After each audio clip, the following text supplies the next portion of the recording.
எவனும் கனெக்ட் ஆக மாட்டீங்களா?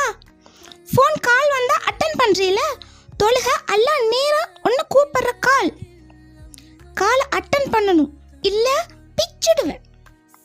போ எந்திரிச்சு போய் தொழுகு. கையில ஃபோன் ஸ்க்ரோல் பண்றல, அதுக்கு டைம் இருக்கு. ஒரு தஸ்பீஹ் 33 சொல்ல டைம் இல்லையா? சுபஹானல்லாஹ், அல்ஹம்துலில்லாஹ், அல்லாஹு அக்பர்.